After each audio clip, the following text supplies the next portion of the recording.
Good morning. Quick question for you. Is YouTube golf real golf? Well, hell no. In what world would Golf Psychic turn up for a competition at his local club and decide to play left-handed instead of right-handed? He's doing a demonstration. He's demonstrating that even with a poor strike and a short tee shot, you can still play good golf. And take myself. In what real world would I step onto this 365 yard par 4 with a 7-iron for my tee shot? Well, I'll tell you. This year I have observed many a beginner golfer. People who've been playing a year or 18 months. They all seem to have one thing in common. They're hitting driver. And they hit it as far as 30 yards with a duff, or if they make reasonable contact, they're losing the ball. And it's painful to watch. I get no enjoyment from watching this. You just wish they had a mentor that might be able to push them in the right direction. Like hitting a club that you can actually find the fairway with. Not going for greens, which you really should be leaving alone at this stage. Yes, we all want to make pars, but you get there slowly. Just like this shot. I'm chipping left of the bunker and into the heart of the green. There's no flop shot on my agenda as a beginner golfer. Being on in 3 is really good golf. There you have it. There's how you can navigate a hole quite safely. If you're shooting 120, 110, somewhere in that region, how much would you pay me for an opening bogey like that?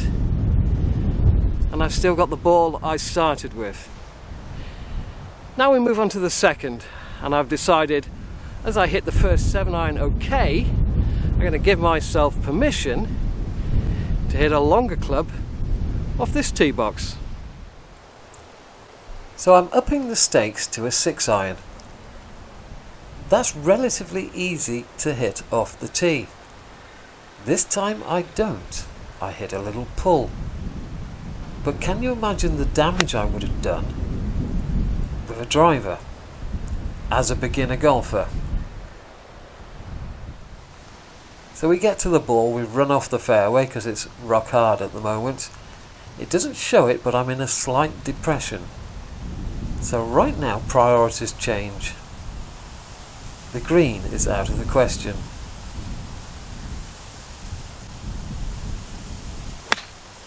And because of the poor lie, we clip the tree and we are very short.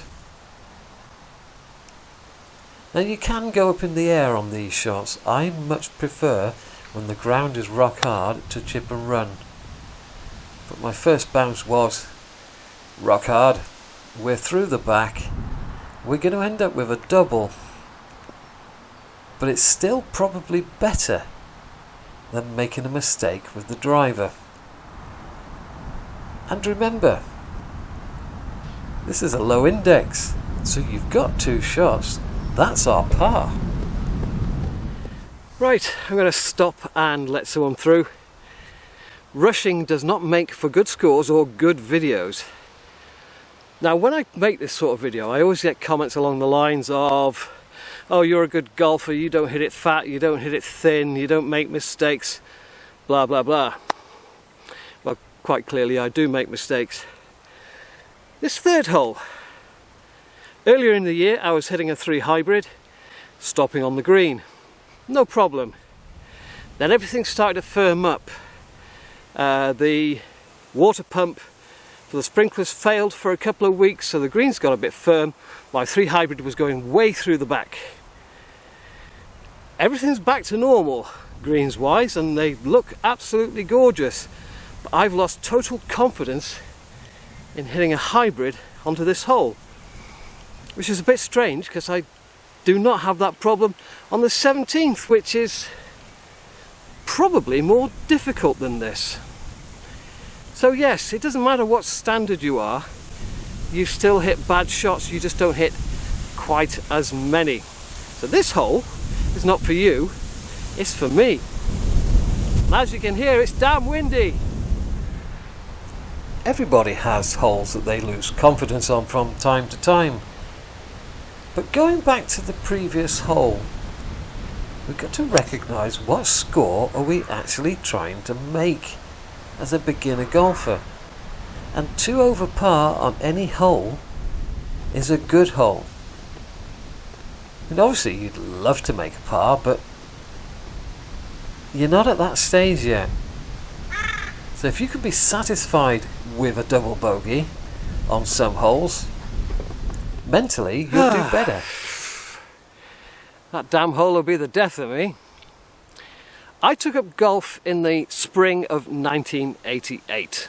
I wasn't a member anywhere, just used to play as a visitor on a Friday afternoon.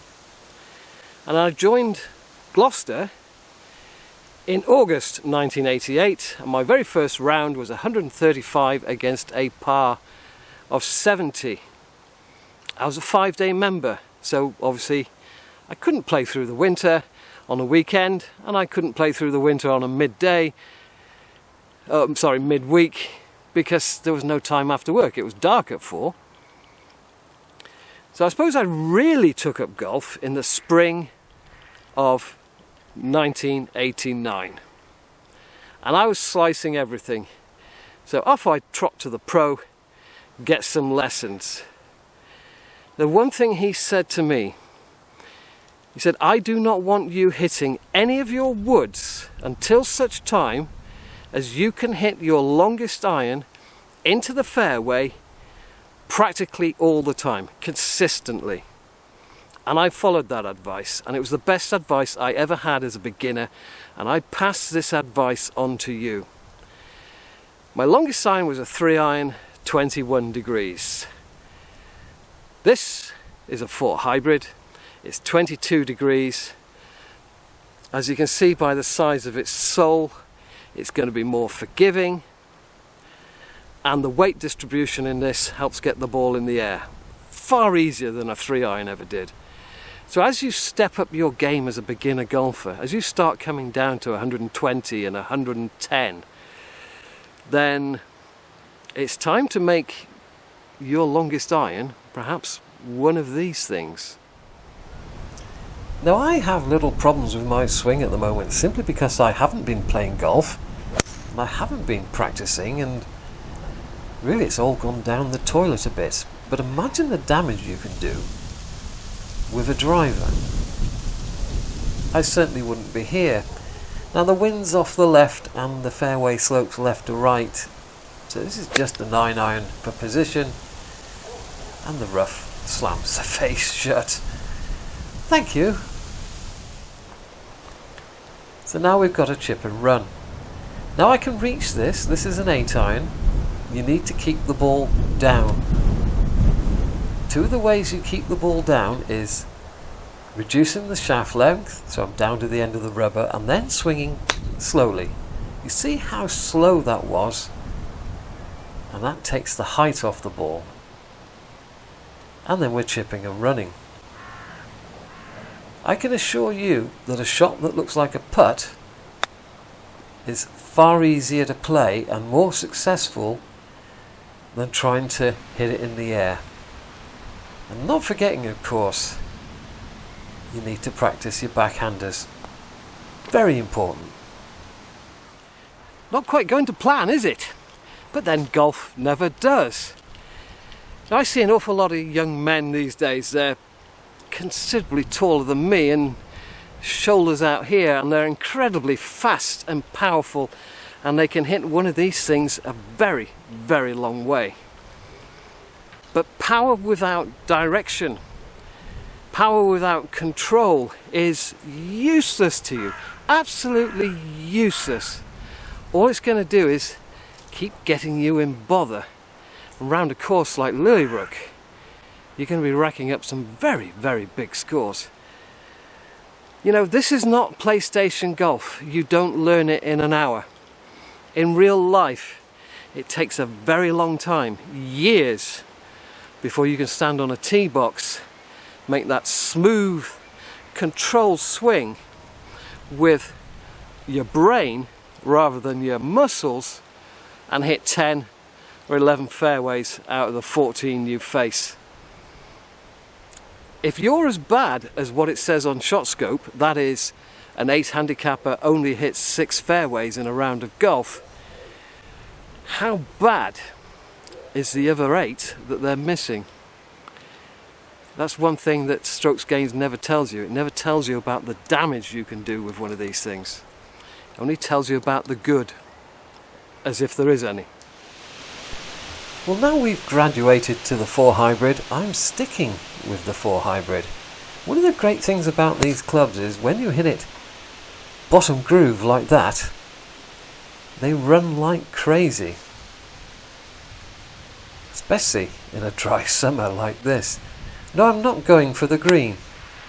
I'm hitting a club I know I can hit pretty decent. But the ground is so firm that it's found the green anyway when it really shouldn't have done. It should have been 30 or 40 yards back. But we'll take it. Anytime we get a bit of luck, we don't turn it down.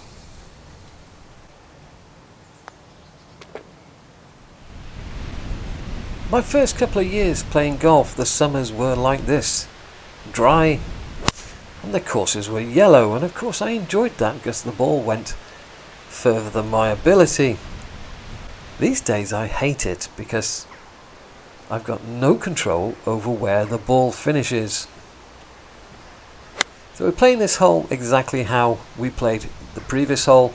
4 hybrid off the tee, bit of a 7 iron, and this was the chip and run I was expecting on the 5th. And again, you know, keeping the ball on the ground, especially now that it's rock hard, is far easier. Taking the sand wedge with bounce can lead to some exceptionally thin shots. So until it's soft, let's play it along the floor. I can tell you one thing for free as a beginner golfer: bunkers are not your friend.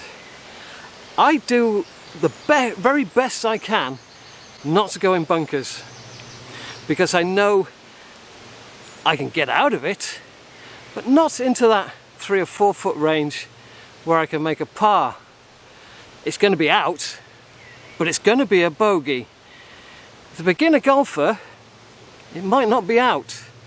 It might take you 2 or 3 goes to get it out. So trust me, avoid them like the plague. There's 3 up here. 2 to the right, 1 to the left. They're very popular, so they don't have a lot of sand in, which makes it even more difficult to get it out.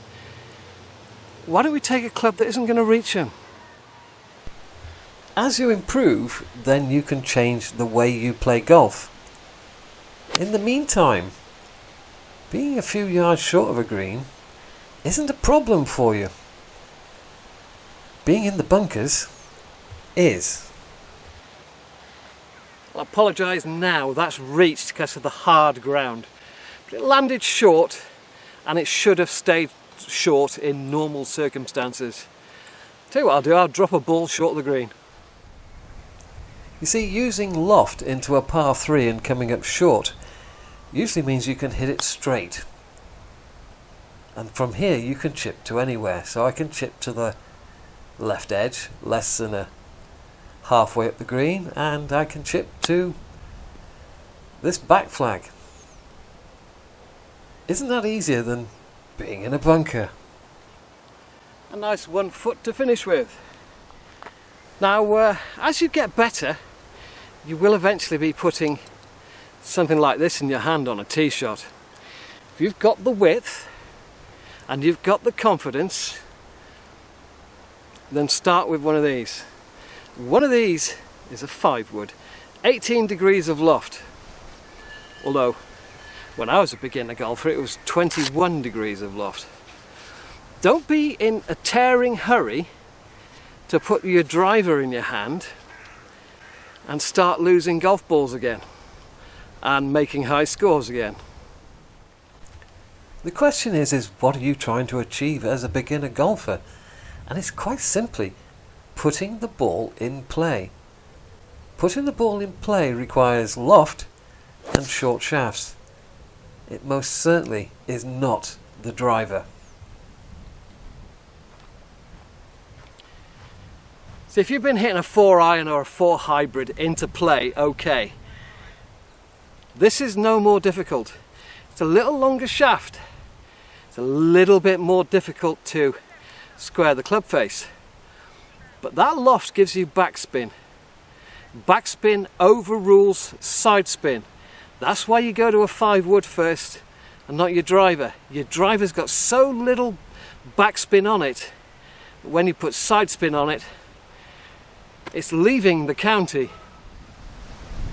Well, height here is a real problem for us. You know, these chip and runs we've been playing with 9-irons and wedges? Well, here's another. It's a 5-iron, it's right down the shaft. It's a slow swing that takes the height off it, and then it just runs. That is a great shot to have. It's one you should practice. Now, I'm not saying that you should never have a go at a green. If everything's a green light, then why not? I've got space out to the right. I can avoid the bunkers.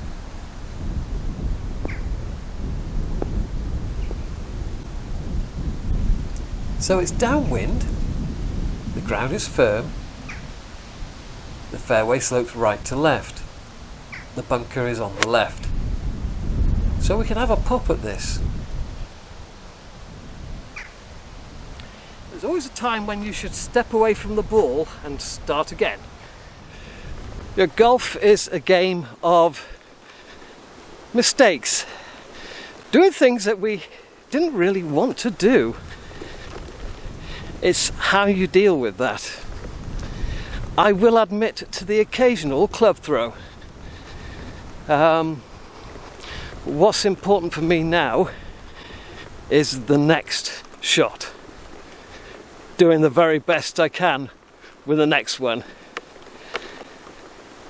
Assessing the situation, deciding what I can do, what I can't do, picking the right club to do it. As a beginner golfer, what you have to do is to limit your mistakes. And the less mistakes you make, the lower your score is going to be. And you'll learn how to manage yourself around a golf course. Then when you get better, then you can put the longer clubs back in the bag. Well, there's just one more piece of the puzzle to put into this jigsaw, really, and that's the rough. You have to be honest. You have to be able to look at how your ball is lying and realise that one lie might be a sand wedge, and getting it 50 or 60 yards back into play is the absolute max you can do. Because when you try and do more, when you try and force a 6-iron through a bad lie, well, you might just move the ball 10 yards. And then there's a different lie where it's sort of like half and half, and you think, yeah, I can actually get a 8-iron on this, or perhaps even a 7-iron. And of course there's the final lie, which is the golf mate's lie, which quite frankly you can hit a 3-wood off. It's teed up so well. So this is the buried one. There's going to be an awful lot of grass between club and ball. It's not going to go very far. This is sort of like half and half-ish. Still going to be grass between club and ball. It's going to rob you of distance, it's going to rob you of height, but you should be able to move it a good distance. And then of course there's this thing sat up like a peach. Ta-ra!